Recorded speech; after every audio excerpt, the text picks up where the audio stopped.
I am Dr. Marcus Schmidt. And I'm Dr. Helmut Schmidt. Today we're going to talk about nasal congestion, one of the most common problems that patients using nasal CPAP have. In fact, nasal congestion is one of the most common reasons that patients have difficulty utilizing their CPAP. We're going to go over several tips that patients can use to really combat this problem. In fact, one needs to recognize actually that chronic nasal congestion is very common in patients with sleep disorder breathing. They come in with that already.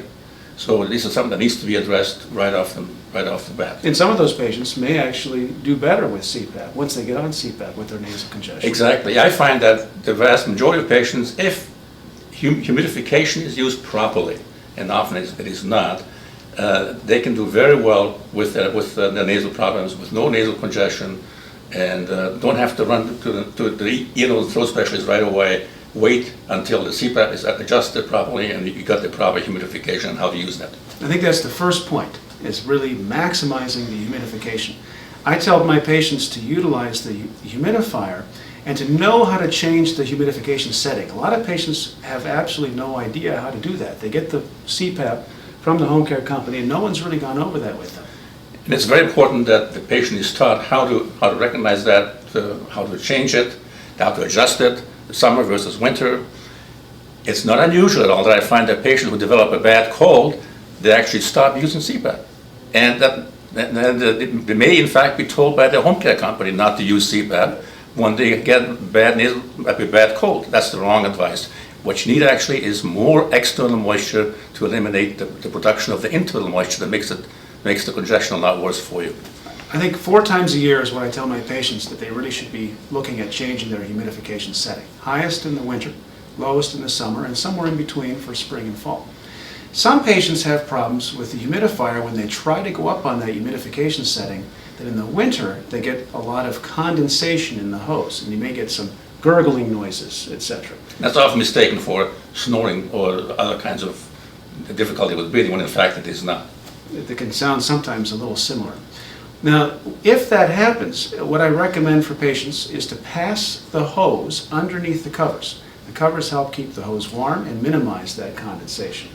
The other thing is that you can do is actually, if this is the head of the bed and this is the CPAP, is to lower the CPAP lower than the head of the bed. That way any condensation that occurs in the hose simply flows back into the reservoir. If there's condensation in the hose, it needs to be able to run downhill. It's not going to run uphill, obviously. It needs to be able to run downhill, so the CPAP unit needs to be just a touch maybe below the mattress level. That's right, yes. Not on the floor. I think if there's dust around, it's going to be more likely to be on the floor and you're going to suck that in. You don't want that. Some of our patients, we have them use what's called a cozy. The home care company has that. It's a little cloth that goes around the hose. It's got a Velcro along the hose itself, keeps it in place. Some people use that. That's another potential option.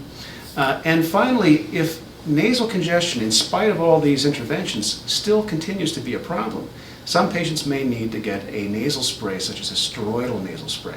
I really recommend not using the over-the-counter Afrin-type nasal sprays, because that can actually, using that more than 3 days in a row, can actually make the problem worse. I think that's about the extent of the... Anything else you'd like to recommend? Well, again, I want to emphasize that you don't need to get an ENT evaluation right away for that. Let the humidification process work for you, and you may find out, and more often than not, in my experience, the vast majority of the time, it actually works very well, and the patient does not have any problem with congestion or runny nose. If you have runny nose, sneezing, bleeding, congestion, stuffiness, all these things indicate you need more external moisture, and you've got to be able to provide that. And if everything's going well, with no problems with congestion or dryness, then you can turn down the humidification. I think if all of these things fail, some patients may require seeing an ear, nose, and throat physician, but that should be the exception. The other thing to remember, that if you max it out, put it up all the way, it's not going to hurt you. Some people think that you're going to get more bacteria in because of this being blown into your... The bacteria are not carried with the fine droplets that the moisture comes in. There is no danger of having any lung problems or other kinds of damage done to you. If you max it out, it may get a little moist around the nasal area, but it's not going to hurt you. I hope that was helpful.